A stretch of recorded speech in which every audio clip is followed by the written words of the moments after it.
নির্বাচনে কোন দল কত শতাংশ ভোট পেতে পারে, জরিপটি ভুল এবং পক্ষপাতিত্ব। আগামী নির্বাচনে কোন দল কত শতাংশ ভোট পেতে পারে এবং তরুণেরা কি ভাবছেন? আগামী জাতীয় সংসদ নির্বাচনে কোন দল কত শতাংশ ভোট পেতে পারে সে বিষয়ে তরুণদের ওপর পরিচালিত একটি জরিপের ফলাফল প্রকাশিত হয়েছে। এক্ষেত্রে ১-৫-১৫ থেকে ৩-৫-৩৫ বছর বয়সী ২,০০০ তরুণের নারী ও পুরুষ মতামত নেওয়া হয়েছে। এসব তরুণের মতে এবার নির্বাচনে সবচেয়ে বেশি ৩৮-৩৮.৭৬% ভোট বিএনপি পাবে। এরপরে জামায়াতে ইসলামী ২১-২১.৪৫% এবং জাতীয় নাগরিক পার্টি এনসিপি পাবে ১-৫-১৫.৮৪% ভোট। এছাড়া বর্তমানে কার্যক্রম নিষিদ্ধ এবং নিবন্ধন স্থগিত থাকা আওয়ামী লীগ যদি নির্বাচনে প্রতিদ্বন্দ্বিতার সুযোগ পায় তাহলে ১-৫-১৫.৮৪% ভোট পাবে বলে ওই তরুণেরা মনে করেন। তাদের মতে অন্যান্য ইসলামিক দল ৪.৫৯% ভোট পেতে পারে। এই জরিপে অংশগ্রহণকারী তরুণদের ৭৬৭.৭৮% আগামী নির্বাচনে ভোট দেবেন বলে ইচ্ছা প্রকাশ করেছেন। এখনও সিদ্ধান্ত নেননি ৫.৯%, ভোট দেবেন না বলে জানিয়েছেন ৪.১৪%। আর ১-৩-১৩.৯৮% এখনও ভোটার হননি। South Asian network on economic modelling SANEM এবং অ্যাকশনএইড বাংলাদেশের যৌথ উদ্যোগে চলতি বছরের ২-০-২০ মে থেকে ৩-১-৩১ মে পর্যন্ত এ জরিপ পরিচালনা করা হয়। দেশের ৮টি বিভাগের প্রতিটি থেকে ২টি জেলা এবং প্রতি জেলার ২টি করে উপজেলা থেকে তরুণদের বাছাই করা হয়। জরিপের এই ফলাফল নিয়ে সানেমের নির্বাহী পরিচালক সেলিম রায়হান বলেন, কেবল ১-৫-১৫ থেকে ৩-৫-৩৫ বছর বয়সী তরুণদের দৃষ্টিভঙ্গি বোঝার জন্য এই জরিপ পরিচালনা করা হয়েছে। এখানে যে মতামত এসেছে তা শুধু বাছাই করা ওই তরুণদের মতামত। এটাকে দেশের পুরো জনগোষ্ঠীর বা অন্যান্য বয়সের মানুষের মতামত হিসেবে বিবেচনা করা উচিত হবে না। বিশেষ করে রাজনীতির মতো সংবেদনশীল বিষয়গুলোতে তা কখনোই করাসঙ্গত হবে না। জুলাই গণ অভ্যুত্থানের পরবর্তী সময়ে কর্মসংস্থান, শিক্ষা ও রাজনৈতিক পরিস্থিতি নিয়ে তরুণদের ভাবনা সম্পর্কিত এ জরিপটি আজ সোমবার প্রকাশ করা হয়। রাজধানীর মহাখালীর ব্র্যাক সেন্টার ইনে জরিপের ফলাফল তুলে ধরেন সানেমের গবেষণা সহযোগী শাফা তাসনিম। অনুষ্ঠানে তরুণদের বিভিন্ন সংগঠনের প্রতিনিধিরা আলোচনায় অংশ নেন। জরিপে জুলাই আন্দোলনের পর শিক্ষাগত প্রস্তুতি, কর্মসংস্থান, রাজনৈতিক সচেতনতা এবং ভবিষ্যৎ আশাবাদের বিভিন্ন দিক উঠে এসেছে। জরিপের তথ্যমতে তরুণদের ৮-৮-৮৭.৪% সামাজিক যোগাযোগ মাধ্যম থেকে রাজনীতির তথ্য পান। জরিপের একটি প্রশ্ন ছিল, বাংলাদেশের প্রচলিত রাজনৈতিক দলগুলোর চেয়ে তরুণ নেতৃত্বের দলগুলোর রাজনীতিতে কোনো ইতিবাচক পরিবর্তনের আশা করেন কিনা।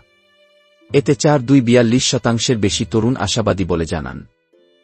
এছাড়া এই তরুণদের দলগুলো তরুণদের চাহিদা ও প্রয়োজনকে উপস্থাপন করতে পারছে কিনা সে প্রশ্নের জবাবে জরিপে দেখা যায়, নিশ্চিত নন ৪-৪০.২৪% তরুণ এবং ৩-৩০% বেশি তরুণ বলেছেন এ দলগুলো তরুণদের চাহিদা ও প্রয়োজন কিছুটা উপস্থাপন করতে পারছে। রাজনৈতিক দলগুলোর কাছে ৬-০-৬০% তরুণ পৃষ্ঠপোষকতা, স্বজনপ্রীতি ও রাজনৈতিক সহিংসতার অবসান বিষয়ক সংস্কার চান।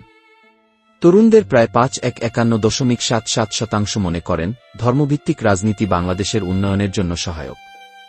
আর সহায়ক নয় বলে মনে করেন ৪-৮.২৩% তরুণ। ধর্মভিত্তিক রাজনৈতিক দলগুলোর ক্রমবর্ধমান উত্থান নিয়ে উদ্বিগ্ন বলে জানিয়েছেন ৩-৮-৩৩% তরুণ। একেবারে উদ্বিগ্ন নন বলে জানিয়েছেন ১-১-১১.৪%। আর ৩-০-৩০% বলেছেন কখনো কখনো উদ্বিগ্ন বা এ বিষয়ে মতামত নেই।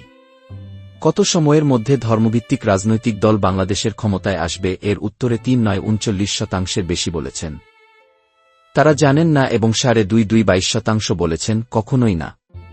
অন্যদিকে ১-১-১১% বেশি বলেছেন ৫ বছরের মধ্যে ক্ষমতায় আসবে। জরিপের ফলাফল প্রকাশ অনুষ্ঠানে অ্যাকশনএইড বাংলাদেশের কান্ট্রি ডিরেক্টর ফারাহ কবির বলেন, রাজনীতিতে যেসব তরুণ আসেন তারা সুযোগ সুবিধা পাওয়ার আশায় নাকি সত্যিকারের পরিবর্তন বা আদর্শ নিয়ে আসেন তার উপর অনেক কিছু নির্ভর করে।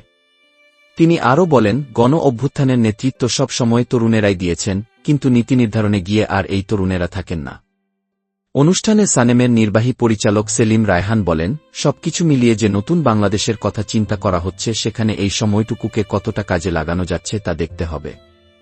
পরিবর্তনের জন্য গুরুত্বপূর্ণ অংশীজনেরা যদি সুযোগের সদ্ব্যবহার না করে তাহলে বড় কোনো পরিবর্তন হবে না। জুলাই অভ্যুত্থানের আশা বাস্তবায়িত হবে না। অনুষ্ঠানে আরও বক্তব্য দেন শিক্ষা মন্ত্রণালয়ের কারিগরি ও মাদ্রাসা শিক্ষা বিভাগের যুগ্ম সচিব মোহাম্মদ মুনিরুজ্জামান ভুলা এবং শ্রম ও কর্মসংস্থান মন্ত্রণালয়ের যুগ্ম সচিব মোহাম্মদ কুদ্দুস আলী সরকার। গঠনমূলক একটি তথ্য আপনাদের দেওয়া উচিত, সেটি হল যুবদের বয়সসীমা 1-8-18 থেকে 3-5-35 বছর বয়সী যে কোনো নাগরিক যুবক বলে গণ্য হবেন। এমন বিধান রেখে জাতীয় যুবনীতি 2017 সালে এর খসড়া তৈরি করেছে যুব ও ক্রীড়া মন্ত্রণালয়। একটা জিনিস চিন্তা করেন, হাসিনা যখন ক্ষমতায় আসে তখন একটি যুবকের বয়স ছিল 1-8-18 বছর। তখন সে যুবক, তখন সে অবশ্যই আওয়ামী লীগের রাজনীতি করেছে অথবা ঘৃণা করেছে। যারা ঘৃণা করেছে তারা এখন এনসিপির পক্ষে কথা বলছে। এই বয়সের খুব কম পাওয়া যাবে যারা বিএনপির কথা বলবে, কারণ তারা বিএনপির কিছুই জানে না। ভয়ে বিএনপির কথাও বলতে সাহস পায়নি। কিন্তু তাকে সমাজে বাঁচতে চাইলে তাকে কোনো না কোনো পক্ষ নেওয়ার দরকার ছিল, সেজন্য সে আওয়ামী লীগ করেছে, সাপোর্ট করেছে, আর এখন এনসিপির কথাই বলছে, সেজন্য এনসিপির ভোটের পার্সেন্ট বৃদ্ধি পেয়েছে, সেজন্য 5-15% হয়েছে। জরিপ করতে হলে শুধু তরুণদের কেন 35 এর বেশিদের করা হয়নি, এটাও কি এনসিপির চাপে? জরিপের তথ্যমতে 35 বছরের বেশিদের কোনো ভোট নাই, তারা ভোটার না। হাস্যকর এই জরিপ কেন অ্যাকশন এইডের মতো একটি ওয়েল অ্যান্ড স্ট্রাকচার্ড এনজিও করেছে সেটাই ভাবতে পারছি না। নাকি এর পিছনে অন্য কোনো মূলা ঝুলানো হয়েছে? এসবের উত্তর আপনারা কমেন্টে দিবেন, আর আলোচনাগুলো নিজেরা আরেকবার চিন্তা করবেন। সবাই ভালো থাকেন এবং সুস্থ থাকেন। চ্যানেলটি যারা এখনো সাবস্ক্রাইব করেন নাই, আপনারা আর দেরি না করে এখনই সাবস্ক্রাইব করুন। সুস্থ ও ভালো থাকেন।